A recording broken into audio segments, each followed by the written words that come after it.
Tetras, vidas, vueltas y ejes del mundo.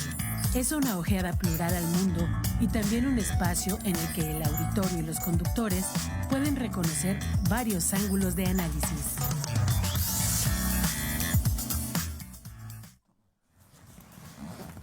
¿Qué tal? Muy buenos días. Aquí estamos nuevamente en Tetras y ahora tenemos un invitado que los que nos siguen por la televisión lo están identificando inmediatamente. El maestro Sergio Becerril y Gonzalo Guajardo, como cada 15 días, desarrollamos este programa por el que nos pueden seguir en la televisión universitaria y también en la radio universitaria, un miércoles sí, un miércoles no, y los sábados de 5 a 6 de la tarde.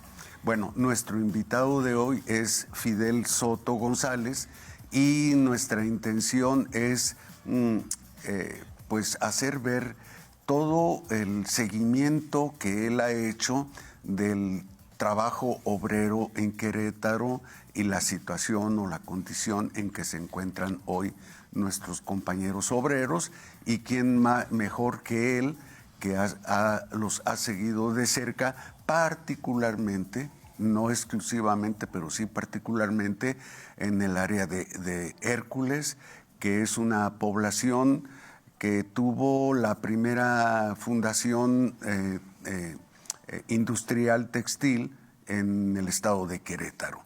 Muy buenos días, Fidel. Buenos días. Y bueno, le habíamos dicho a Fidel que queríamos hacer una breve presentación de él a través de la lectura de la solapa de uno de sus libros, los cuales nos va a presentar enseguida el maestro Sergio. Pero la introducción biográfica de Fidel es que nació en la ciudad de Querétaro hace ya algunos años, en 1949. Él es psicólogo por parte de la Universidad Autónoma de Querétaro y después salió del estado de Querétaro para irse al estado de Guerrero, donde fue director de la preparatoria de Tecpan de Galeana y fue profesor de varias escuelas y facultades de la propia Universidad de Guerrero. Fue profesor también de la Universidad del Valle de México en el campus de Querétaro. Ha sido y así es reconocido por muchos televidentes y radioescuchas.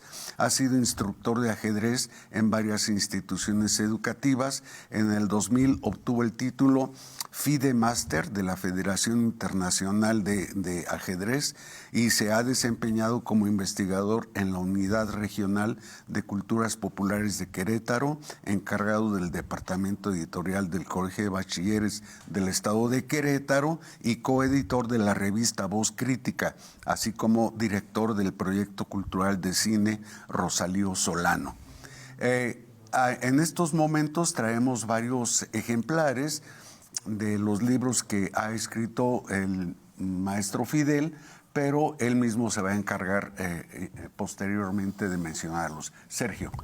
Hola, Gonzalo Guajardo, bienvenido a mi amigo Fidel Soto. Siempre un buen amigo, siempre solidario, comprometido con la sociedad. Desde su época de estudiante, te digo, Gonzalo Guajardo, tuvimos el honor de compartir las aulas de 1975 a 1979. Y a mí me da mucho gusto tenerlo aquí con nosotros, pero sobre todo recordar momentos en donde Fidel, su condición de estudiante, nunca olvidó el respeto y la solidaridad con los amigos, con los maestros y con la universidad. Yo recuerdo que en muchas ocasiones algunos estudiantes de Derecho buscaban, por su manera de pensar de Fidel, por su manera de encarar los problemas, buscaban golpearlo. Y nunca lo permitimos. Además estaban ahí muy cerquita. Y nunca lo permitimos, y él siempre pues salía con todos nosotros adelante, exponiendo sus ideas y compartiendo sus puntos de vista. Y con mucho respeto. Gracias, Fidel, por estar con nosotros y compartir esto. Tus libros, interesante, Fidel, te das tiempo para todo. Pues ahí le hacemos. Sí, muy bien. Hércules, industrialización y clase obrera en Querétaro, 1838-1872.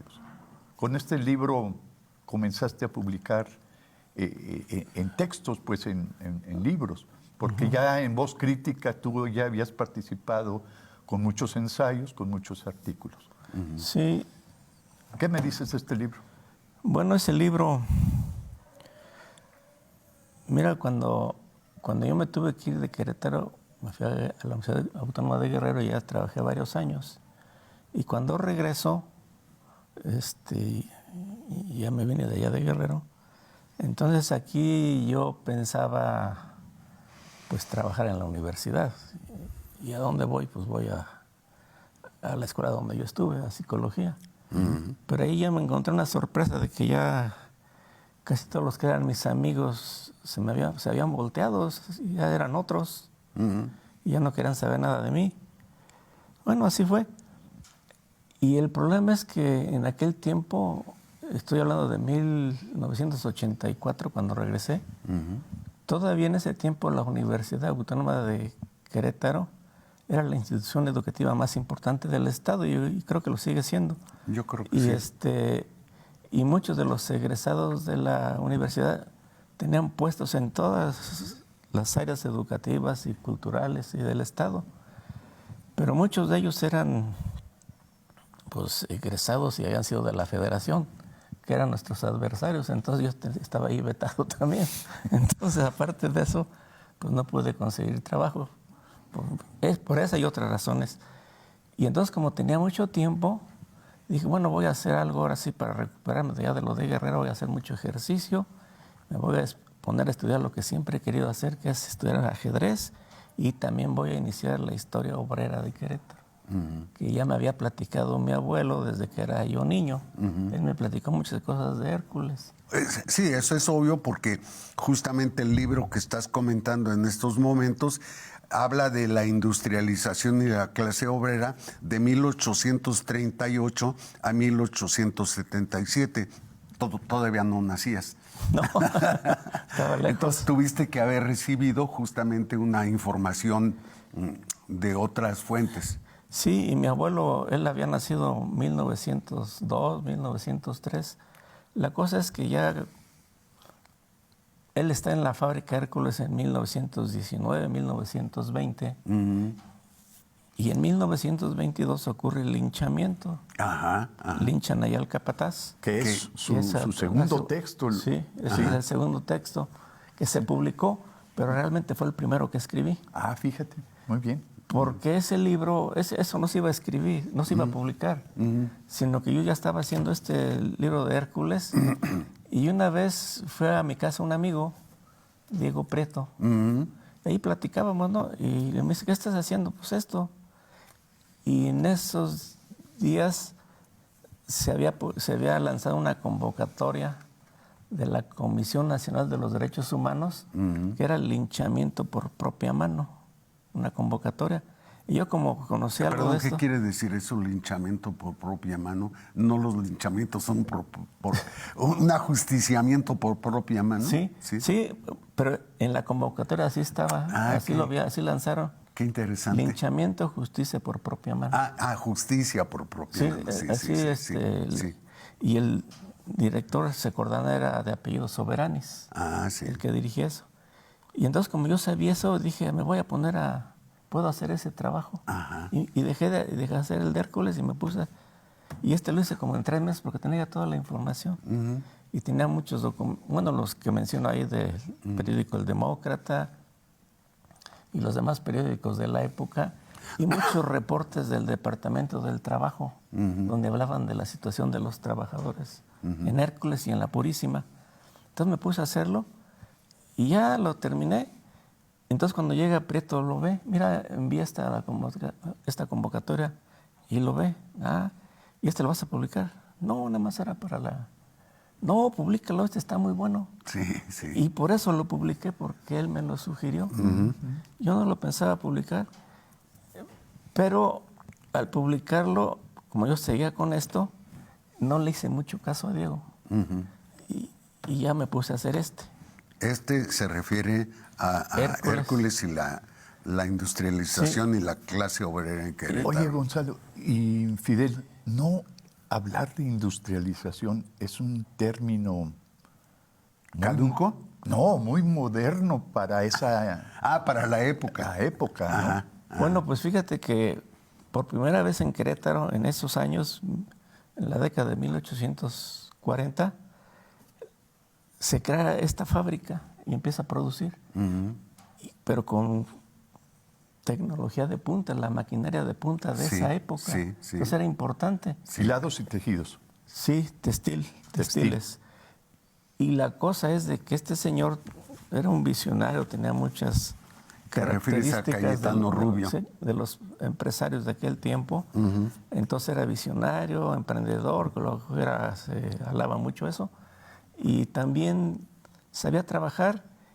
Y pasando por Querétaro, porque él también se dedicaba a los transportes, un día se entera de que aquí corre mucha agua que viene de los socavones. Entonces, pues, por allá se puede hacer dueño de esas tierras, las compra del molino que había, y así hace su fábrica. El molino que había sido propiedad del hijo de Fernando Tapia. De Fernando Tapia, exactamente. Entonces, y se entera y sabe que mucha gente que trabajaba en los obrajes en siglos pasados aquí en Querétaro tenían habilidad para trabajar el algodón y la lana. Entonces tiene mano de obra calificada, tiene mucha agua y además se benefició con préstamos que en aquel tiempo el gobierno federal quería desarrollar la industria nacional y la que más se benefició fue la industria textil. Y él, como empresario y con otros, aprovecharon esta circunstancia y todo tuvieron. Además de que era empresario, era español. Era español también. Y eso le daba una presencia especial en nuestro país. Entonces, cuando yo había leído varios historiadores queretanos como Fernando Díaz Ramírez, Guadalupe Ramírez Álvarez, de la Yata y otros más, y cuando citaban a la fábrica, siempre hablaban de la industria, de la Casa Rubio, de la familia, de su carácter, de cómo eran. Siempre era de la familia. Sí, con elogios. Desde luego. Pero casi no hablaban de los obreros. No hablaban, como si no existieran. No ha cambiado mucho, Phil. Entonces, cuando yo leí eso, y yo había leído por aquel tiempo algo así de la clase obrera en Europa, de Jürgen Kuczynski, leí un texto de él muy interesante sobre la evolución de la clase obrera en Europa y en Inglaterra sobre todo, ¿no? Y vi que lo que decía allá, aquí no pasaba nada de eso en Hércules. Y yo sabía por otras lecturas que cuando en una sociedad muy desarrollada ocurren ciertas cosas, estas después se van a repetir en otros países menos desarrollados. Yo decía, bueno, aquella explotación que nos hablan allá en las industrias inglesas o la explotación con los niños y cómo viven y lo que ya leíamos en literatos como Charles Dickens, eso aquí no aparecía. Y dice, caray, está medio raro eso. Sí. Y así fue como empecé a interesar y empecé a buscar y resulta que cuando se hace una celebración sobre Carlos Marx, allá en Bellas Artes, allá se reunió toda la izquierda mexicana para festejar a Carlos Marx por su fecha de nacimiento. Fue en el 2016. O sea, 86. Ya es en el siglo... Sí, 86. Se hizo aquel festejo. En el siglo XX todavía. Sí, se hizo el festejo de Carlos Marx. Y yo fui allí y la Universidad Autónoma de Sinaloa publicó un libro, El socialismo libertario siglo XIX, de José C. Valadez, como parte de los festejos. Claro. Y allí encontré datos muy importantes. Por primera vez se hablaba de los obreros de carne y hueso, de Hércules, pero hablaban de una huelga que hicieron en 1877. Casi algo insólito. Sí, claro. Pues se hizo aquí en Hércules. Sí. Y ya con esos datos, con ese indicio, pues me fui al Archivo General de la Nación, a la Biblioteca Nacional, fui a Puebla, a Guadalajara, buscando, siguiendo la pista, porque ahí andaban esto de Hércules, los archivos. Y así fui reconstruyendo, y también en muchos bazares, casas de antigüedades, en librerías de viejo, encontré documentos y fotos, y así fui reconstruyendo esto. Y de esa manera empecé a hablar de la industria en Hércules, pero yo no quería hablar de Cayetano Rubio ni de la industria, no me interesaba a mí mucho eso. Yo lo que quería hablar era de la clase obrera, claro, pero también tenía que hablar de la industria, pues dónde se iban a desarrollar, ¿verdad? claro. ¿Dónde eran obreros? ¿Dónde se iban a crear? Sí. Y por eso ya le puse ese título, Hércules, Industriación y Clase Obrera. Y ahí narro cómo la clase obrera se fue formando de todos aquellos campesinos y trabajadores que lo habían sido en los obrajes, en los talleres, en los talleres grandes que dan el paso a la creación de la fábrica, de la gran fábrica. Y luego ahí te enteras que aquí en Querétaro hubo esclavitud y que se encarcelaba a los trabajadores por deudas, los esclavizaban. Y Humboldt... Y el pago era de raya. Era de raya y la tienda de raya, y había una cárcel. Sí. Y había un ejército que tenía Cayetano Rubio. Y luego me entero con el tiempo que Cayetano Rubio, que era todo lo que había dicho al principio, pero también era un gran explotador. Era alguien que abusaba de todo lo que podía, se enriqueció como nunca, y a partir de ahí yo empecé a hablar de esta clase obrera. Ahorita que hablaban de la tienda de raya, Fidel, ¿cómo cuánto sería un salario para un obrero de esa época? Por ahí hay una comparación estadística de lo que se ganaba en Hércules y lo que se ganaba en otras fábricas. Y la de Querétaro era de las más bajas, la que menos pagaba, las que menos pagaban. Igual que hace algunos años también. Igual que hoy, por eso hay tanta demanda de gerentes para venirse a Querétaro. Estamos hablando de la ciudad con mayores beneficios e ingresos para los trabajadores. La ciudad representativa de México. Quizás una de las más caras, pero es por los sueldos y los salarios que tienen los trabajadores. Tan significativos. Sí. Bueno, entonces yo lo que me encontré es que en esos años del Hércules es de las fábricas que menos pagan, salarios muy bajos. Y ustedes recordarán hace como, cuando había los 3 escalafones para pagar salarios en México, A, B y C, ¿no? Y que estábamos en la más baja. Sí. Hace años. Bueno, seguimos en las más bajas, porque hay zonas de desarrollo y de costo, y Querétaro es la intermedia en estos momentos. Y ustedes recordarán también que en esos años los aumentos eran como de 1 peso o 2 pesos. Es verdad. Y eso equivalía casi a nada. Bueno, todo eso nos hizo ser de los países con los peores salarios en el mundo. Sí. Y sobre todo aquí en América, ¿no? Ganaban mucho mejor todos los de Centroamérica, ya no digamos los de América del Sur, tenían mejores salarios. Bueno, pues eso se hizo, y luego uno se pregunta, bueno, ¿y esta desgracia cayó del cielo? ¿De dónde surgió? Y ya en la investigación, y también ahí narro, cómo los políticos de aquella época y el capital de Cayetano Rubio se unen y explotan a los trabajadores. Y es lo que ocurre en todos los libros. Siempre están aliándose, y resulta que esos empresarios, junto con los políticos de su tiempo o en sus momentos, y dirigentes charros, dirigentes de sindicatos blancos, someten a la mayoría de la clase obrera mexicana, a todo trabajador, y por eso hemos tenido los peores salarios. Y ahora hemos tenido aumentos al salario en el gobierno de López Obrador como nunca.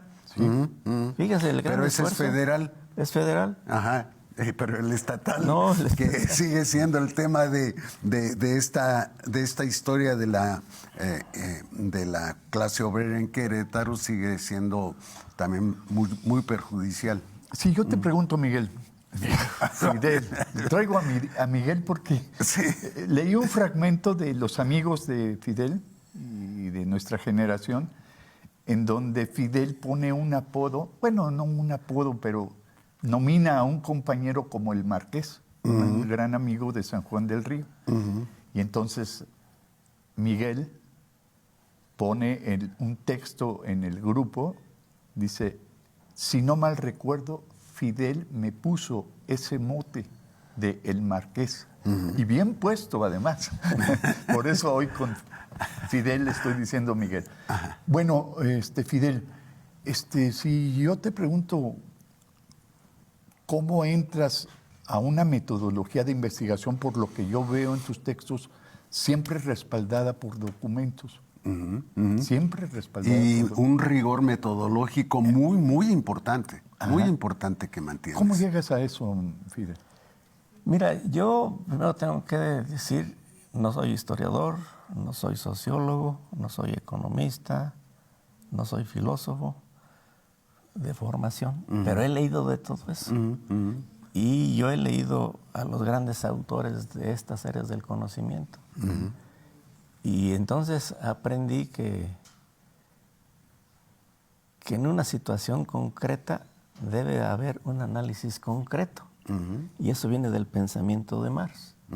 Entonces, ya ven que él como poco se la pasó años y años en los archivos allá en Londres. Y de esa manera construyó su monumental obra.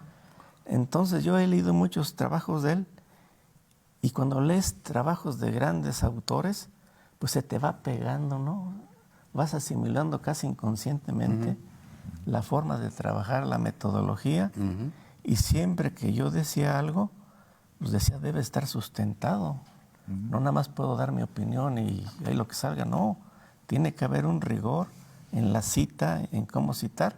Ahora, yo en las discusiones que tenía conmigo mismo, de cuando hacía la cita de algún texto, a veces las citas son inclusive hasta un poco largas, y yo decía, bueno, ¿qué haré? ¿La reproduzco tal como está? ¿O la leo, la releo y doy mi interpretación y escribo? Entonces lo hice también. Y luego leía los dos textos, el de la cita tal como está y lo que yo había hecho. Y decía, no, sí, interpreté todo eso, pero acá hay palabras, hay expresiones, hay ideas. En la referencia original. En la referencia original, que te dan el contexto de una época. Y yo acá no lo logro, aunque esté citando lo mismo, pero esas palabras, esas expresiones no están. Entonces, Fidel, ¿quieres decir que faltó diálogo? Tener mayor interlocución con ciertos actores, con ciertos personajes de la época, para que la investigación documental, más los relatos vividos o de otros referentes, reflejaran la cultura del momento. Exactamente. Sí. Entonces, de esa manera yo lo hice así, pero aún ahí todavía habría que reflexionar muchas cosas. Y yo otra forma que tengo, ya metodológicamente, pero ya de trabajar, ya cuando ya leí los textos y ahora quiero escribir, una cosa son los textos que reproduzco, pero tengo que escribir yo. Entonces cuando escribo lo hago a lápiz a mano, escribo. Ya tengo el borrador, tacho, borro, voy tachando, pero... En la época en que no había computadoras. Sí, no había computadoras. Tenías que hacerlo todo así. Pero lo sigo haciendo así. Sí. Y entonces ya es después... un trabajo artesanal, ¿eh? Sí, ya después que está terminado el borrador, lo vuelvo a escribir otra vez, pero ya en limpio. Otra vez a mano. Y ya cuando está, ahora lo paso a la máquina de escribir. Pero en todos esos momentos estoy repensando todas las cosas cada vez más. Y por ahí leí algún autor que recomendaba que un libro hay que leerlo varias veces porque el grado de comprensión se incrementa. Claro. Entonces eso yo hacía. Y luego ya cuando se lo doy a quien va a hacer el trabajo en la computadora, ya lo hace, me lo regresa para revisarlo. Y todavía le hago como 3, 4 revisiones. Eso es obvio. Y así es como sale esto. No. Y si se lo das a leer a tus compañeros o a otros, te van a hacer otro tipo de observaciones. La FETEC, en sus documentos 1933-1936, una mirada que se asoma a la explicación. Explotación. A la explotación del trabajador queretano. Este me parece un libro formidable y yo se lo comentaba a Fidel, sí, porque va siguiendo paso por paso toda la documentación de la época. Sí. Sí. Sí, y ese libro, cuando regreso de Guerrero, fui ahí con el... ¿Cuándo regresaste de Guerrero, Fidel? En 84, los primeros meses de 84. Entonces fui... Por situaciones también complicadas en la universidad, ¿no? Allá en Guerrero, sí. Contexto. Bueno, allá, si aquí yo tenía peligro, pues allá era enorme para todos, no nada más para mí. Y estuvo en la época en que estaba José Enrique González Ruiz como rector, que también lo hemos entrevistado aquí, sí, nosotros, sí. Y yo allí conocí a una de las personas más congruentes, honestas, sinceras, que ayudaba a mucha gente, solidario como pocos, a Enrique González Ruiz. Una gran persona. El potosino. Sí, el potosino hizo muchas cosas allá por aquellas tierras. Inclusive tiene por ahí un trabajo colectivo sobre la guerra sucia. Sí. Allá en Guerrero. Sí. Bueno, pues allá lo conocí a él. Entonces, cuando voy a ver aquí a los dirigentes de la FTQ y les pido material para hacer la historia obrera, me dicen que no tienen material. Pero si quiere que vaya ahí al archivo muerto y que busque ahí entre ese archivo muerto a ver qué me sirve, porque mañana o pasado mañana viene el carretón de la basura y se lo va a llevar. Entonces, pues ahí encontré muchos documentos y así fue como fui reconstruyendo. Buena parte de todo lo que viene ahí se encontró en ese archivo. Y quiere decir que si yo no voy en esos días, se va a la basura todo eso. Y así fue como... O sea, al olvido. ¿Recuperaste todo esto? Sí. Así surgió la FTQ. Entonces, Fidel, si Fidel no es sociólogo, no es filósofo, no es historiador, no es antropólogo y ha tenido ese tipo de referencias y cercanía con esa área del conocimiento, Fidel, aquí hay documentos históricos muy valiosos. Importantísimos. Importantes. Pero realmente cruciales. Para Querétaro. Sí. Sí, pero para lo que significan los movimientos obreros en el mundo y en México sobre todo, ¿no? Entonces yo aquí veo un trabajo de recopilar y no es al azar, sino que tu empeño se ve reflejado en este trabajo. Vamos a tener que ir a... No, todavía tenemos 2 minutos. Ah, muy bien. Sí. Fidel, entonces, yo prefiero decir que como psicólogo social eres un buen historiador. Fíjate que, bueno, ya ven que cuando yo estuve ahí con Fernando Tapia y él, cuando ya es director, cambia el programa de estudios. Pero ese cambio de programa de estudios fue un cambio de programa de estudios que hicimos estudiantes y el director. Sí. Así fue, tú sabes cómo fue. Entonces implementamos otras materias que nunca se habían dado en Querétaro. Por primera vez hay áreas de conocimiento en psicología, por ejemplo. Llevábamos una carga de 12 materias por semestre. Y se introduce el materialismo histórico. Sí, ahí es donde se por primera vez ahí. Claro. Y el psicoanálisis con mayor intensidad. De acuerdo, sí. Ya como materias del psicoanálisis y del materialismo histórico. Bien, ahora sí vamos al corte, identificación del programa. Fidel, regresamos contigo nuevamente. Que nos sigas hablando de estos asuntos. Ahora volvemos.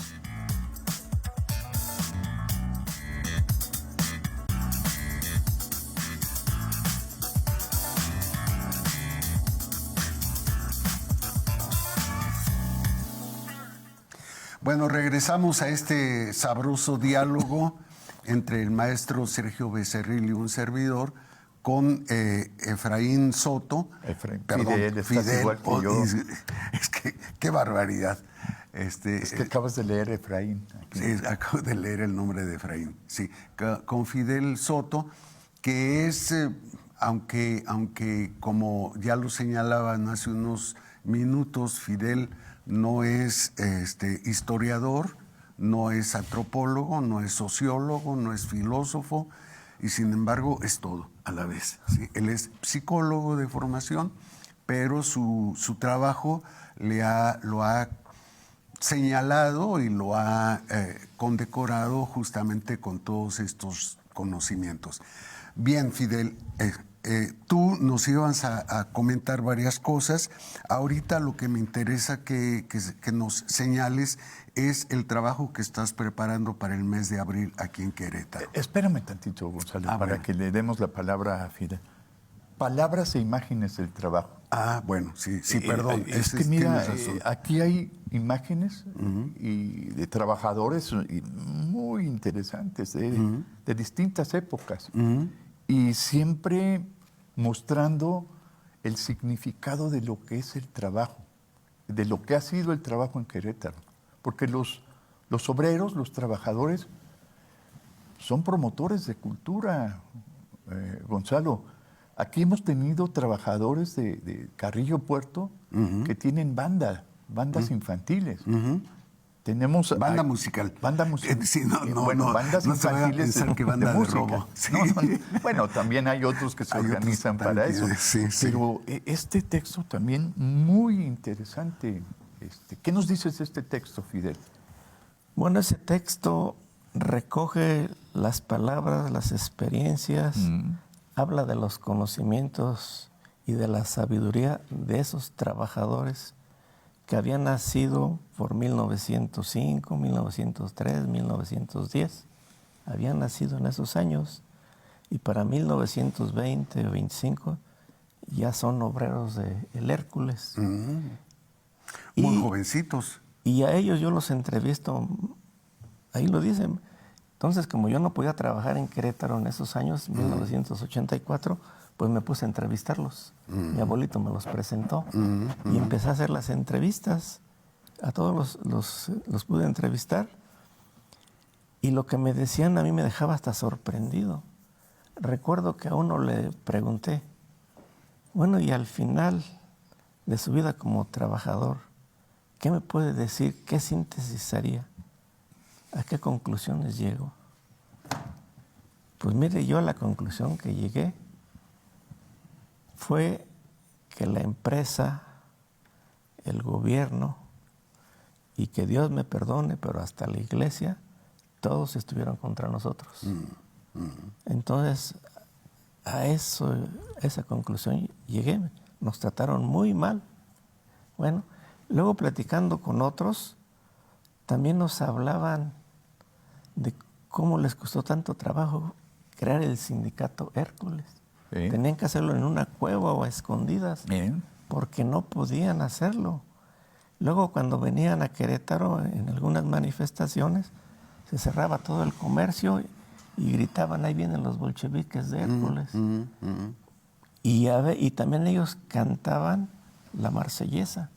Era su himno de lucha. Que no es bolchevique. No.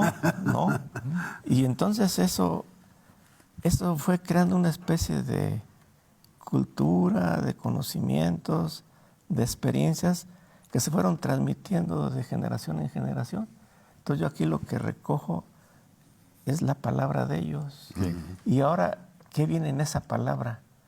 Pues nos recuerda sus luchas, sus demandas, cómo lucharon por conseguir las 8 horas de trabajo, para poder dormir 8 horas y disfrutar del ocio 8 horas.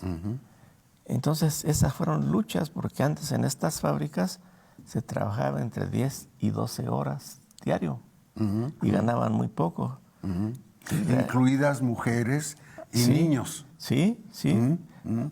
Hagan de cuenta que como la cuarta parte o la quinta parte eran empleadas, eran mujeres, y había como un 10% de niños en esa fábrica. De modo tal que si me llegan a preguntar o me dicen, no, ¿y tú por qué escribes sobre eso? Pues yo diría que yo soy hijo de obreros, de campesinos, mis abuelos, y de esta gente que trabajaba en telares en su casa, y otros eran campesinos y andaban en las faldas del cimatario cuidando chivos. Yo vengo de eso. y yo soy del barrio de la Cruz, que todavía en la década de los 70 era un barrio obrero. Sí. Durante muchos años fue barrio obrero. Ahora es más comerciantes. Sí.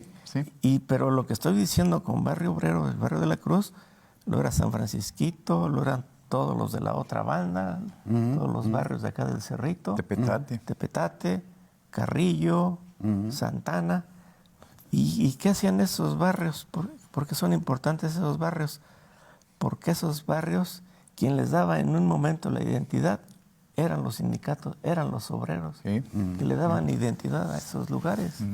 De modo tal que ellos, cuando nos hablan de sus experiencias, nos están diciendo que hay una cultura obrera, que debe haber conocimientos, porque una cosa importante, cuando el obrero se entera de cosas, ¿qué es lo que pasa cuando se informa? Pues algo extraordinario. Tiene conciencia de su situación y por lo tanto lucha para defender esos intereses de su clase. Entonces tiene conciencia de clase. Como marxista podrías decir, hace conciencia de clase. Sí. Nada más que para que no asustar a nadie, lo decimos así. ¿Dónde está esa conciencia de clase? Observamos que los obreros son menospreciados, son discriminados. Pues fíjate que yo he hecho una comparación con lo que sucede ahora en México. Bueno, antes a mí me podían decir anarcosindicalista, socialista, comunista, de izquierda. Pero ahora, ¿cómo me dirían? Y lo acepto y lo soy. Soy lo que está muy de moda, pero como descalificar, soy populista. Yo soy profundamente populista. ¿Y por qué digo eso? Creí que ibas a decir cronista, cronista proletario. No, soy populista. Y soy populista porque soy del pueblo, soy de lo popular. De ahí surgí, del campo, del taller. También se le ve con menosprecio. Sí, y se ve así, pero lo que les quería decir ahora, ¿qué es lo que está sucediendo? Cuando la prensa mercenaria descalifica y ataca todo lo que haga López Obrador, entonces resulta que ha surgido una cosa extraordinaria. López Obrador, cuando aclara tantas cosas de los sexenios anteriores, donde el neoliberalismo despojó de muchas cosas a México y la riqueza se concentró en el 1%, entonces lo que él hace, López Obrador, al hablar de tantas cosas, nos hace consciente de muchas cosas y al estar consciente tomamos conciencia de nuestra situación. Entonces el pueblo toma conciencia de su situación y lucha. ¿Puede rebelarse? Se revela. Y una cosa de esta pues fue esta marcha. Esta concentración del 18 de marzo. Y también otra cosa interesantísima, eso que hizo Lázaro Cárdenas fue lo que nos dio viabilidad como país. Exactamente. Fue lo que nos creó como país. Y yo todavía así no puedo comprender cómo hay mexicanos que prefieren entregarle la riqueza nacional a extranjeros o a unos cuantos que conspira contra la democracia. Y todavía solicitan la intervención de Estados Unidos en México, ¿no? Fíjate, ahorita que dices eso de Estados Unidos me acuerdo de otra cosa. Fernando Tapia, que éramos muy amigos, antes de entrar a psicología ya éramos amigos. Yo con él caminé por muchas calles en Querétaro y en la Ciudad de México, marchando primero con la tendencia democrática de Rafael Galván. Después estuve en las manifestaciones en apoyo a Cuauhtémoc Cárdenas. Luego estuvimos en el desafuero de López Obrador y también estuvimos en los festejos y recordando lo del 68. Y luego en las campañas de López Obrador. Pero otra cosa que también hicimos muchas veces, Fernando, yo y otros amigos, marchar por las calles en contra del imperialismo yanqui. También eso lo hicimos muchas veces. Claro. Que también es algo como un recuerdo, y algo que se está olvidando. Y lo que más se olvida, y nos lo recuerdan esta historia obrera, es que cuando ellos luchan por 8 horas y por mejorar salarios, ahora muchos trabajadores siguen ganando muy poco, pero ahora tienen que trabajar en 2 o hasta en 3 lugares para irla sacando, para irla pasando. Entonces, y son desplazados continuamente por los avances tecnológicos, ¿sí? Y hoy se usa el argumento del llamado trabajo en casa, que te llevas tu trabajo a tu casa y ahí lo haces. Y entonces ahí te costeas tú, a ti mismo, todo, porque tienes que usar tu casa como una prolongación de la empresa. Aunque el obrero difícilmente lo hace, tiene que estar siempre en planta. El obrero manual. Manual, sí. Sí, pero el trabajador... A eso me refiero, aunque también al obrero manual, con la tecnociencia, va disminuyendo su participación en la línea de producción. Es suplida por máquinas automatizadas, robots. Sí, esa es la realidad. Ahora sí, Fidel, háblanos de qué estás preparando para este mes de abril. Miren, con la Casa del Obrero Queretano, la Casa Obrera, vamos a... Ahí en Allende, ¿no? No. En Pasteur. En Pasteur. Ahí en el centro. Sí. Vamos a hacer un ciclo de presentación de los 4 libros que he escrito para festejar el 1 de mayo de los trabajadores. Entonces, para eso yo le propuse a José Luis González Godínez que hiciéramos algo. Y me dijo, sí, vamos a hacer. Me dice, ¿qué propones? Mira, yo propongo que se presenten los 4 libros porque algunos no se han presentado por lo de la pandemia y los otros sí, pero ya hace mucho. Este fue en el 2003, entonces ya hace mucho. Sí. La segunda edición. El de la industrialización. Ya se va a agotar también, ya se termina esa.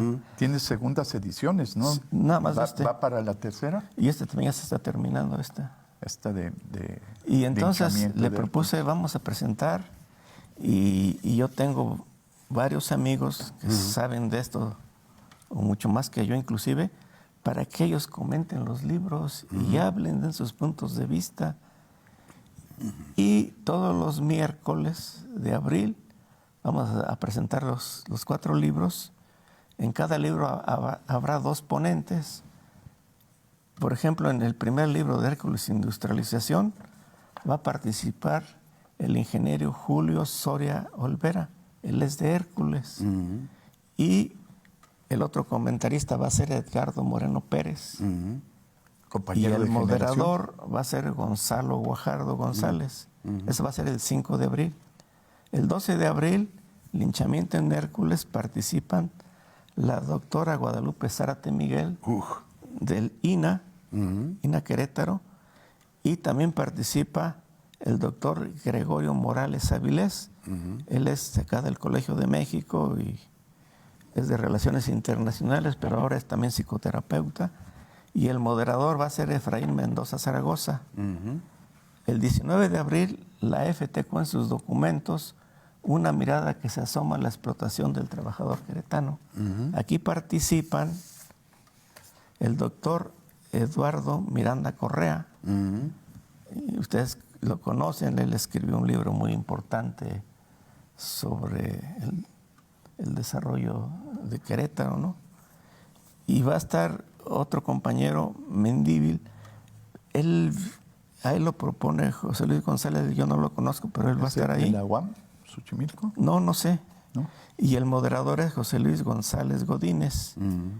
Y el 26 de abril, Palabras e Imágenes del Trabajo, aquí participa el licenciado en Derecho Ulises Ordóñez Campos, de Hércules. Él es de la Fundación Cultural El Hércules, que están haciendo una revista. Él va a participar con el doctor Alfonso Serna Jiménez. Ustedes lo conocen aquí, profesor de Sociología. Y el moderador, Gabriel Torres Medina. Y en los 4 yo voy a estar el autor, ¿no? Entonces, de esa manera, todos los miércoles, los 4 miércoles de abril, y los martes de ese mismo mes, los 4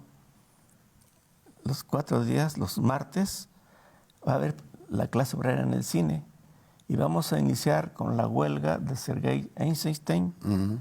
Después, Ladrón de Bicicletas de Vittorio de Sica. Después sigue La Patagonia Rebelde de Olvera, ahorita no recuerdo el nombre, y por último, la famosísima Sacco y Vanzetti, italiana. Y habrá un comentarista, alguien que hable del cine, una especie de cine debate. Entonces eso lo tenemos. Pero en todas las participaciones de los libros, las presentaciones, habrá música antes. Y esto es una preparación justamente para participar el 1 de mayo, Día del Trabajo en México. Y por eso estamos invitando a la gente en Querétaro en general, y sobre todo nos gustaría que fueran los obreros, porque si los obreros reconocen o entienden o saben lo que pasó antes de ellos en las principales fábricas textiles de Querétaro, después en la década de los 40, cuando viene el segundo desarrollo industrial, con la Purina, la Singer, Kellogg, etcétera, y la tercera en la década de los 60, 1960, ya con las grandes fábricas como Treme, Industria del Hierro, Limbe, etcétera. Entonces van a saber por qué un bajo salario impide que yo como obrero, primero, pueda dejar de ser obrero. Segundo, no puedo mandar a mis hijos a la universidad, no puedo tener casa propia, no puedo alimentarme bien, no tengo vacaciones, no puedo disfrutar del ocio y del descanso. ¿Y todo por qué? Porque unos cuantos me explotan y se quedan con toda la riqueza, tanto material como intelectual. Y yo como obrero, o ustedes como obreros, que son los principales creadores de la riqueza material y también en buena medida de la espiritual, no tienen nada o casi no tienen nada. Entonces por eso los invitamos a que traten de recordar estas cosas y reflexionen.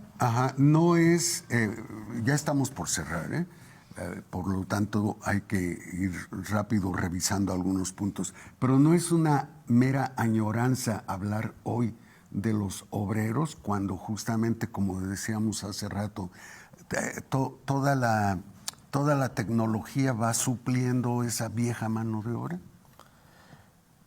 Pues sí, también cuando estuvo la revolución industrial, fueron desplazados los obreros también, cuando se fue desarrollando la tecnología.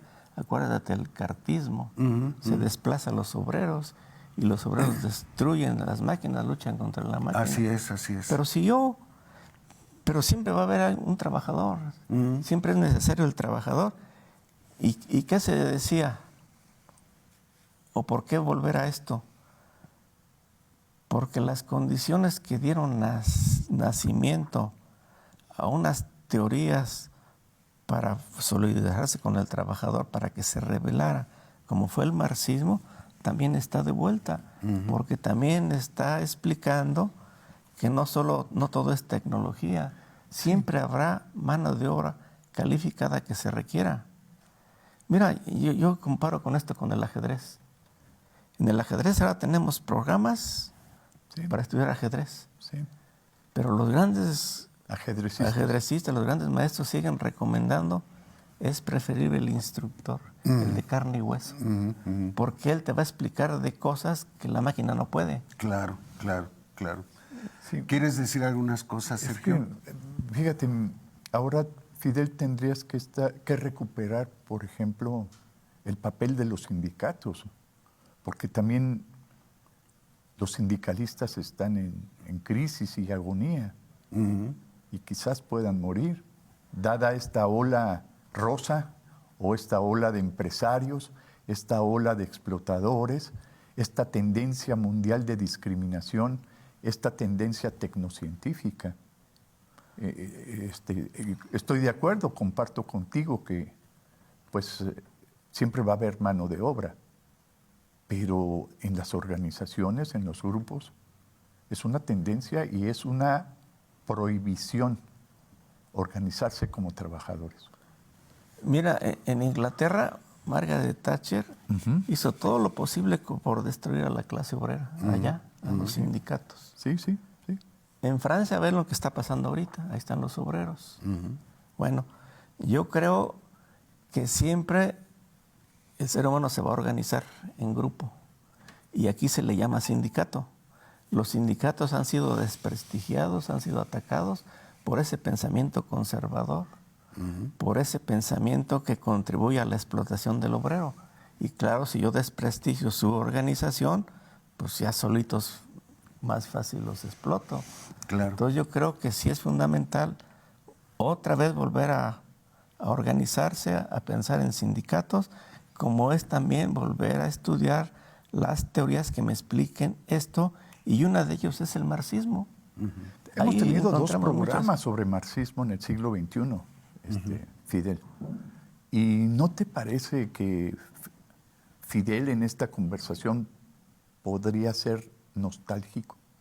No. O Gabriel Torres te dice que Fidel se reinventa, como el trabajador también se debe reinventar. ¿Fidel no es muy nostálgico en ese sentido? Pero ¿qué es? ¿O eres clásico? ¿Qué es nostalgia? Añorar tiempos. Eso lo tenemos que discutir en otro momento porque el tiempo de la televisión es breve. Y vamos a tener que invitar nuevamente a Fidel. Sí. Con mucho Gracias, gusto. Fidel. Me da mucho gusto verte, que estés muy bien y que estés muy lúcido en tu conversación y en tus puntos. Nos seguimos viendo. Que estés muy bien. Y gracias por la invitación. Esto fue Tetras, Vidas, Vueltas y Ejes del Mundo. Programa que se asoma a la vida humana en sus diferentes expresiones, queretana, nacional o mundial. Una producción de TV UAC y XHUAQ Radio Universidad. Gracias por acompañarnos.